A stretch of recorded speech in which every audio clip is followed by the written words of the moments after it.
the check-in process specifically for boarding cruise ship with Disney in from Vancouver, Canada. Specifically that location. Other locations may vary depending on what you have to do. But in preparation for this cruise, we both watched countless amounts of videos to figure out like, okay, what's the process? What documentation do we need? Where we need to go? And I'll let you kick it off with some of the things that really were random to us, where we were like, why is this happening? Or no one told us about this.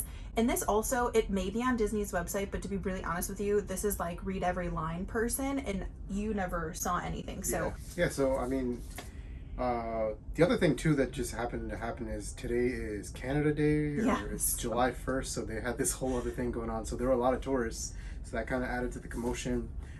Pretty cool too, but yeah, it's just, I noticed, because we've actually went on other cruises and we noticed like a difference in just the streamlined process. So it's like other ones, like it's kind of like boom boom boom, 1 2 3, this is what you do, done, like simple, and they kind of explain stuff. This was kind of like no explanation. No for explanation. Anything. Zero explanation. They were trying to like figure it out. They don't communicate. Like I noticed a big thing that lacks is like communication, right? So like I don't know, like let's say getting in line, see a sign that says, hey, you are assigned a 2 p.m. time or something like that, and then they have like 4 set up rows and they have the times accordingly, right?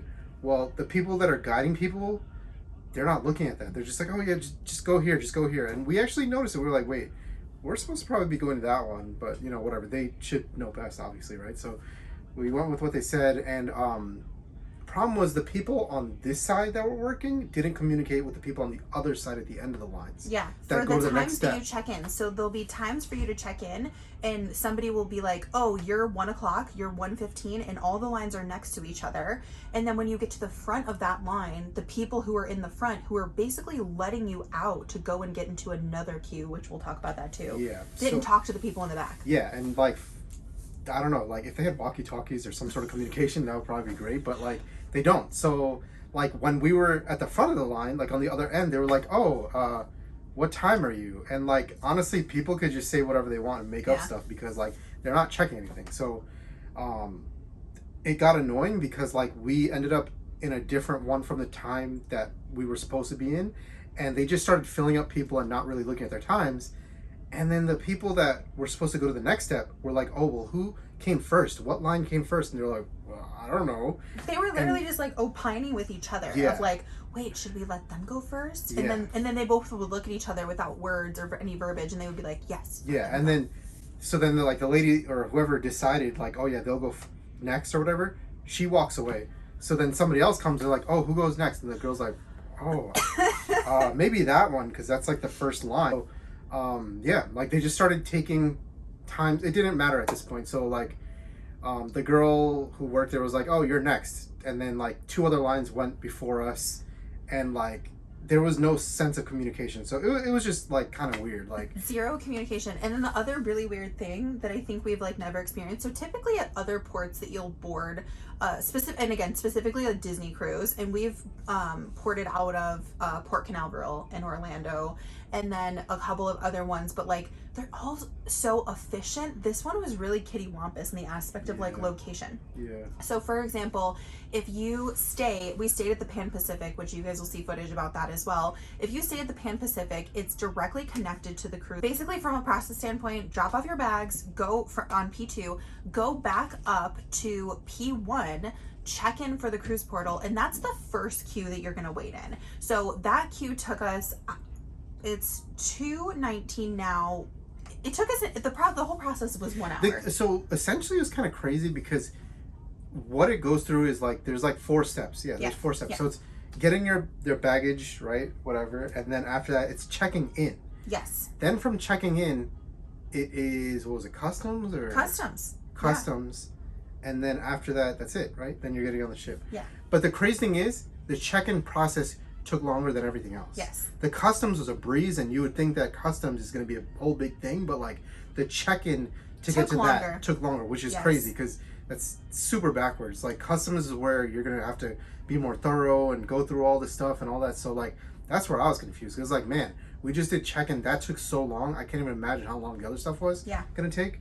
But like it was like literally 5 minutes, if that, for the other stuff. So check-in is what took long, and that's the part that was confusing because like that's the Disney crew, and that shouldn't. And no be one's like telling you anything either. Yeah. So it's like you're simply in a line, waiting to go in another line, to go in another line to get on the ship. And there's zero communication from anybody. And like we even asked, we're like, hey, what's this? And like no one really knew. That was very strange. Like no one really knew. So it's like you drop your bags off, you get into the first queue, you wait in that queue. That queue you get in where your boarding time is stated. So they'll put you in the line of 1:15, 2:15, etc. And then from that queue, they'll release you, and you are literally standing in a queue that a physical person is releasing you from. You're standing behind a line. And then you go into the check-in line, and you're then waiting in that queue. There is a ton of people to check in, and it was like an asked airport, us questions like customs. I actually thought that was customs because the check-in person was like, when did you fly in? There was no clarification of like, oh, I am with this staff, or I am with this staff. That I thought was very confusing. Yeah, and now looking back on it, that was just the Disney crew. It was just the Disney crew. She was just trying to be friendly. Yes. But like it came off as like customs. And it wasn't customs, so that's like the funny part. And then they asked us your passport. Yeah. So I was like, okay, this is customs. Got it. This makes sense. And the irony is, but like, it wasn't. Once it was all done, she's like, okay, you're going to customs now. Yeah. We're like, wait, what? Oh my God. So they check you in. One of the things I wish somebody would have said there is they can activate your magic band there as well. So you can either activate your magic band on the app or when you check in. You do have to make sure your magic band is up to date as well, because we had old ones and then we're going to get new ones because our old ones they're not able to be activated. She said we could go to guest services. But you can go to guest services to activate your old ones. So they check you in. You then go to customs. Now there's 2 separate lines for customs depending on where you're coming from. It was U.S. and Canada and then international. Yeah. So you're going to go in 2 separate ones.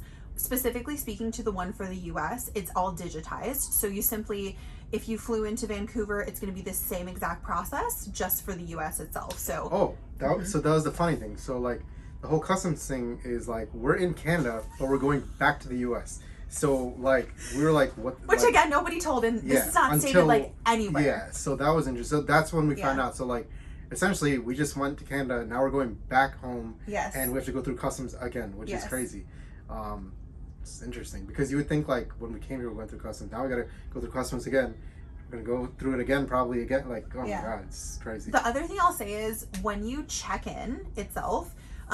So Joey checked us in. He was doing the whole like have somebody like lead the charge in your group, because I would say it becomes very mentally exhausting, especially if you have traveled in that day and you have children. You maybe have a big group and you guys went out and are like totally hungover, whatever it is. Have a person that is like holding all the documents. They're not going to be like, oh, let me see it from your hand specifically. Like Joey held it for our family and it was really simple. It was like, okay, this is the person who's doing all the things and like handing all the work to everybody.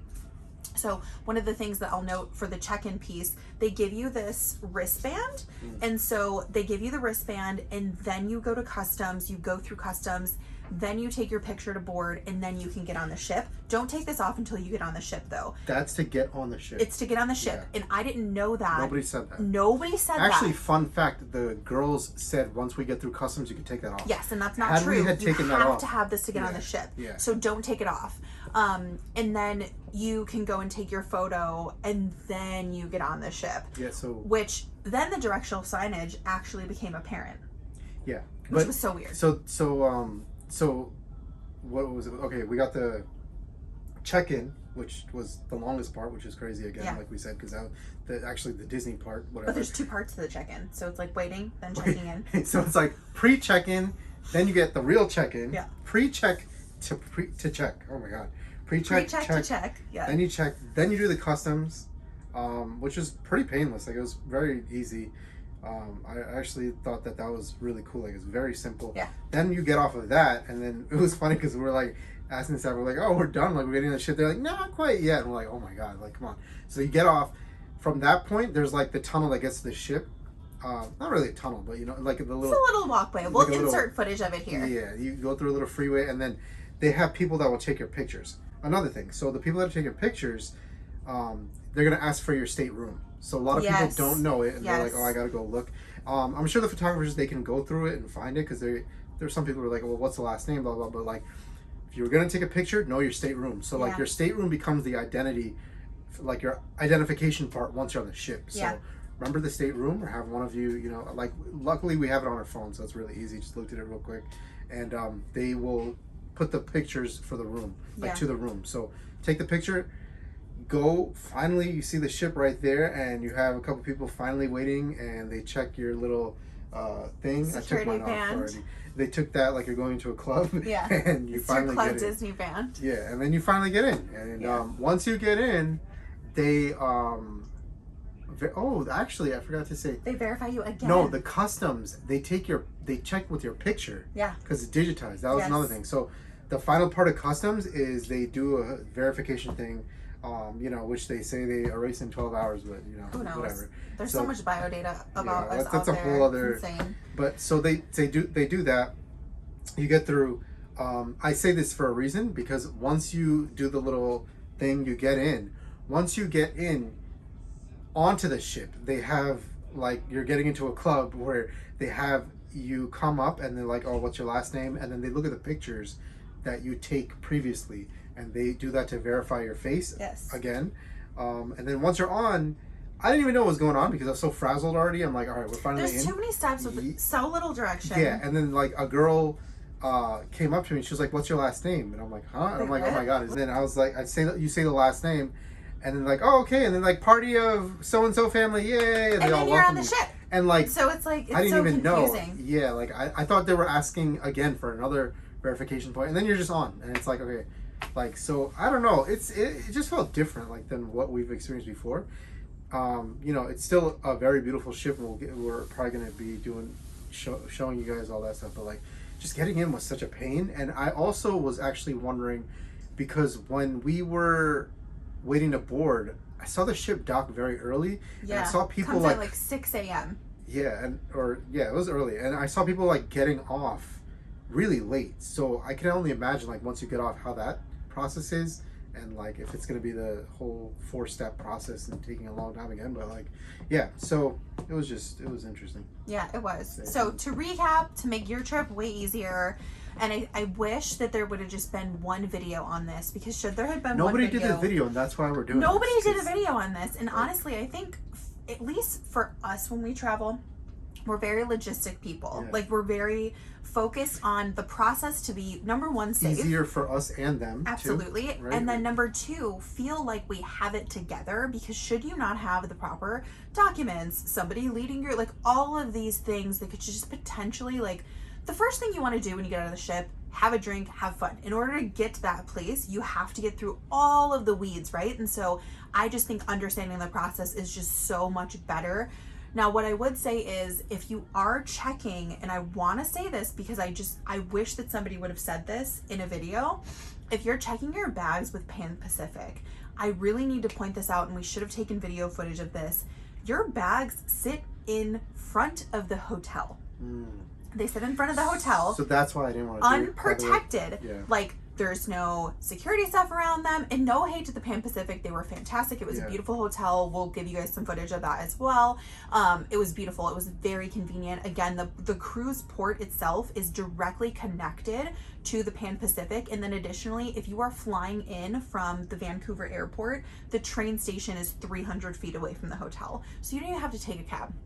It's extremely simple, and I think we'll get footage of that as well when we're coming back, so that we can show you guys, because again, another video that was never created, which would be so helpful for people from the US traveling into Canada to get a flight or to get a cruise, specifically to Alaska. Yeah, no shade to people that made videos, but it's kind of crazy. Like, there's so many videos and nobody talks about these little things. Yeah, like, I feel like these are the little things that, like, matter. Really matter. Yeah. Like, why does nobody talk about this? Everybody's like, woo, it's fun, but like, tell me the things that I'm gonna have to know to get on the processes and streamline it, make it easy, give us the prerequisites. Like, why has nobody done that? But we'll do that for you guys and actually make this, like, watch this video. This is what it is. This is simple what you details to be successful on your cruise. Please, like, why has nobody? I don't know. Like, I was thinking about that. I'm like, there were so many videos, but like, nobody talks about any of this stuff.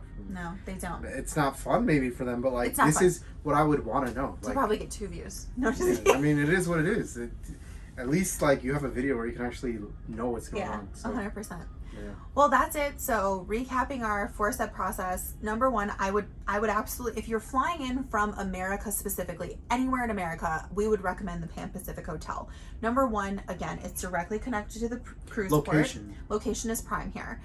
If you stay at the Fairmont, side note, and I wish I would have researched this more too, and again, I cannot even express how many videos I watched. I was watching videos for 3 months. Yeah, she really No one was. talked about location. Do your research on your hotels. The Fairmont Hotel is just a little walk. It was like a corner. It's probably like, if we're going like miles wise, it would probably be 0.2 miles, like very, very, very close to this specific hotel. So, and I think it's newer. I think it's newer, and it's very nice. If we have, I think I have some pictures. I'll insert some pics, but it's extremely close to the hotel. So either the Fairmont or the Pan Pacific itself, that's where we recommend staying. It's close. You won't lose your mind over getting an Uber the morning of, you know, trying to stress everything out. You don't want to, like, you want it to be as easy as possible. Easy you're as trying to go on possible. vacation, you're trying to relax. Like, just you don't get your head off of the process. But yeah, that's simply the process. So number one, stay close. Number two, if you're going to check your bags with the Pan Pacific, do it at your own risk. Like, so, that's my fun fact, recommendation. Just saying, she wanted to do it. She was like, make it I easier. did want to do and it. I'm like, I don't want to do it. Like, call me the crazy one, but like, I just like peace of mind, right? So like, you know, probably it would have been fine. Like, a lot of people say it's great, like it's fine, but like she said, like, they are not prioritizing. Like, they're not gonna be like, oh, you're going on Disney, let me put yours first. Like, it doesn't work like that. So like, it's literally, I can just go down and give it to the dock people myself. Like, in the actual hotel, you go down one floor, you give it to them, boom, it's done. Like,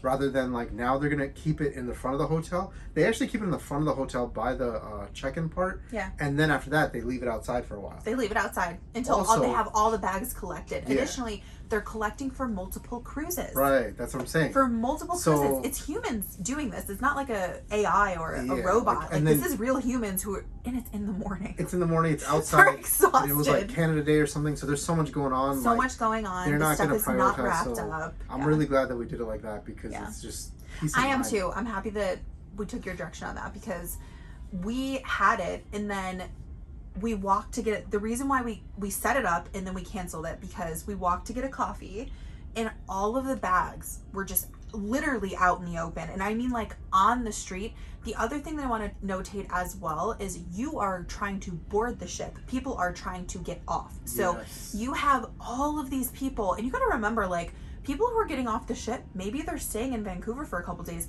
Maybe they're staying at the Pan Pacific. I'm not saying someone's going to have your same name. I'm not saying the date's not going to be on your luggage check. What I'm saying is, all luggage suitcases look the same. The people who are not putting them on for you are not really, maybe they're not paying attention. There was a ton of people who just had bags like outside the Starbucks, which is this close to the hotel, by the way. Should it have gotten mixed up, maybe they would have put their bags on the ship again. Like, it's just one of those things where just be safe with your bags. Like, you don't want to have to worry about it. The other thing is, AirTag your bags. AirTags are welcome. They're TSA approved across the board.